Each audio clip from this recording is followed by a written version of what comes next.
Live from Fargo and serving you on TV, online, and on the go. This is Valley News Live at 6.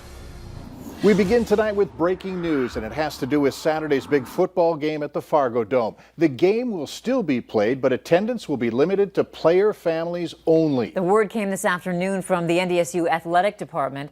NDSU's decision was made in the best interest of health and safety for the participating student athletes, coaches, and fans. Some 8,500 people were expected to watch the game in person. Now, North Dakota State has 4 home games scheduled in the spring. NDSU is still committed to having spectators at those games, and if they can be done safely. Now, to keep this in mind, you can watch the game right here as it will be televised on KVLY and other NBC stations statewide in North Dakota. Now to an exclusive story. A Monoman man is charged with murder in the death of a 24-year-old Minnesota woman.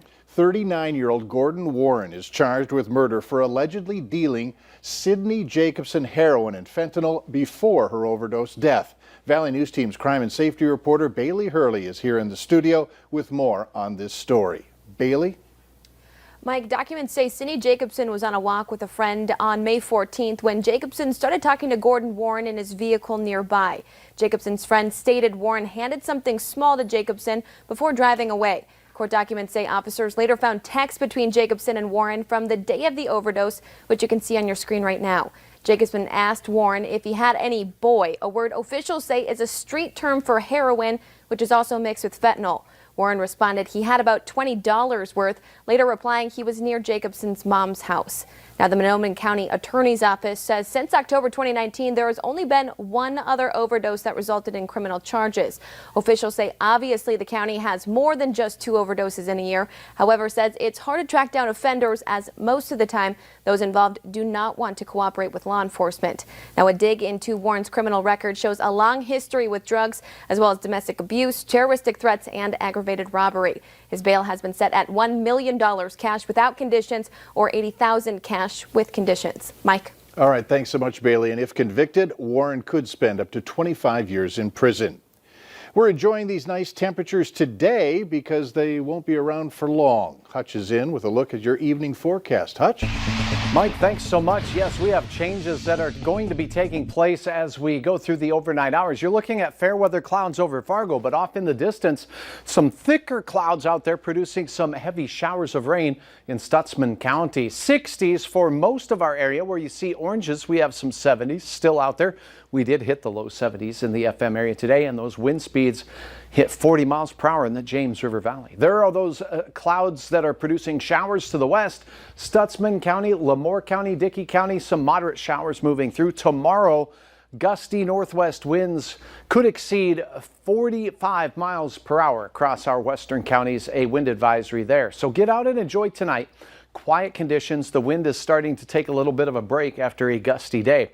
Friday, well, it's a first alert weather day. We're expecting some very frigid conditions across the valley. I'll have details on that in your hour-by-hour forecast coming up here in just a few moments. All right, we'll look forward to that. Thanks, Hutch. More fallout from COVID-19 as school districts are having an even more challenging time finding substitute teachers. Valley News Team's Callie Hubbard explains what schools are doing to keep the education process going. You may see them now more than ever. Local educator job openings are flooding the internet. Notice the number of subs needed. With a lot of competition in neighboring districts, we're all trying to recruit right now. Doug Andring with Fargo Public Schools says finding enough substitute teachers has been an issue in Fargo Public Schools for years. But securing subs during a pandemic is an even greater challenge. Would you guys say that you're working around the clock to try and find these substitute teachers? Yeah, we do work even into the evening, trying to find subs early in the morning before school starts. We're calling people at 5:30, 6 a.m. to see if they can help out. Districts are finding creative ways to fill the gaps, leaning on retired teachers, colleges, and universities to sub. They could really use some extra bodies to help them around because everybody's trying to navigate this whole pandemic. Kayla Cody Van Rensburg has friends that work in local area schools and says current teachers need all the help they can get. To help the teachers out and step forward and be a substitute teacher would be incredible for not only the teachers but also the students and the parents. Fargo Public Schools encourages people that meet the requirements to apply online because they want every student to have a teacher. In Fargo, Callie Hubbard, Valley News Live. The requirements for each position vary depending on the job. Fargo Public Schools offers around $112 per school day. To find out how to apply at any of the local school districts, you can download our VNL News app. The University of North Dakota says that due to students and staff practicing COVID-19 safe behaviors and the impact in reducing the number of positive cases, the university will continue with its current hybrid mode of learning after the Thanksgiving Day holiday. All finals will be online only. Commencement will be held virtually. Here are the latest COVID-19 numbers for our area. North Dakota reporting 419 new cases across the state, along with 5 new deaths.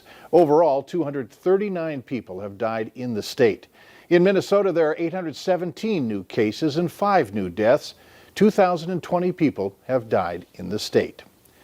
A 27-year-old woman from Wadena, Minnesota is dead after she was hit and killed by a car in Otter Tail County.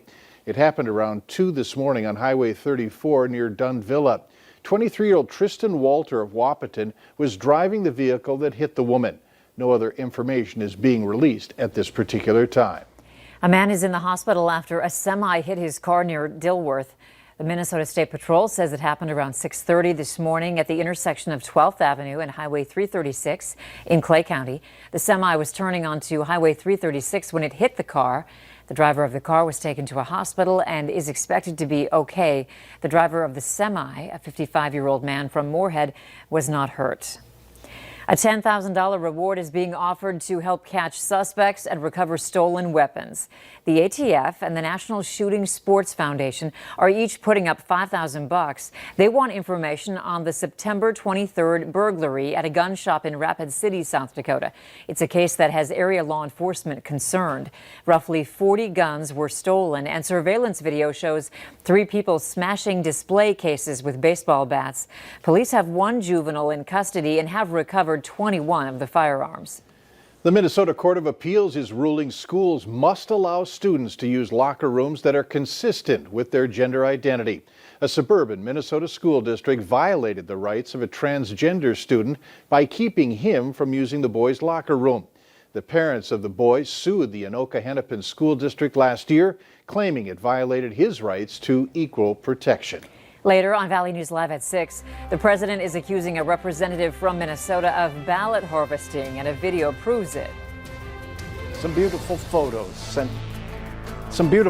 sent our way. This one from the Maplewood State Park area. Just stunning. Thanks for uploading all your photos.